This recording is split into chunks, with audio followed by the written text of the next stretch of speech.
Election commission ने कोलकाता में union home minister Amit Shah के रैली के दौरान हुए हंगामे और हिंसा के मामले में एक डिटेल रिपोर्ट मांगी है।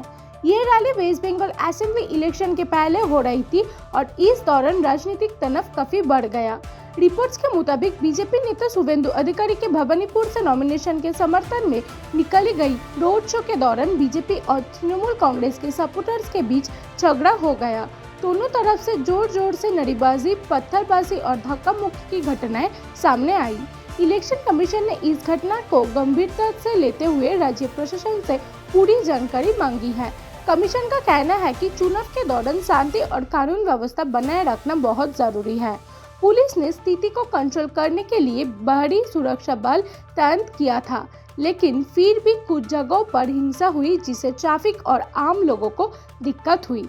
सुरक्षा के मद्देनजर अमित शाह और अन्य नेताओं ने अपना रूट भी बदल दिया।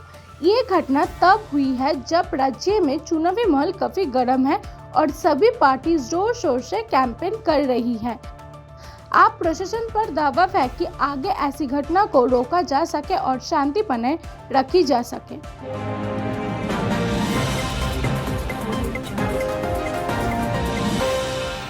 इन्फोर्समेंट डायरेक्टरेट यानी ईडी ने वेस्ट बंगाल के कोल स्कैम केस में इन्वेस्टिगेशन के तहत आईपैक से जुड़े कुछ एग्जीक्यूटिव्स के घर और ऑफिस पर छापा मारा। ये रेड्स दिल्ली, बेंगलुरु और हैदराबाद जैसे कई शहरों में की गई।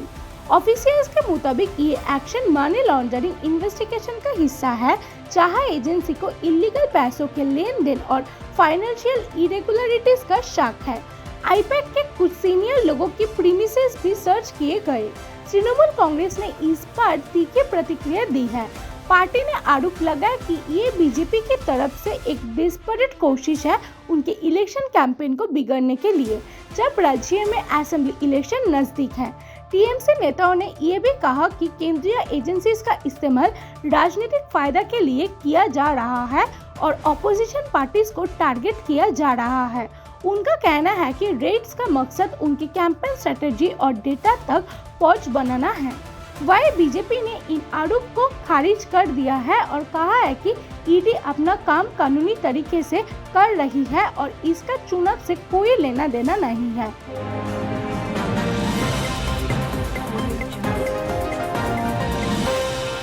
वेस्ट बंगाल असेंबली इलेक्शन से पहले इलेक्शन कमीशन ने राज्य प्रशासन से पूछा है कि टेंटेड या आरोपी नेताओं से सिक्योरिटी हटाने का निर्देश कितना लागू हुआ है।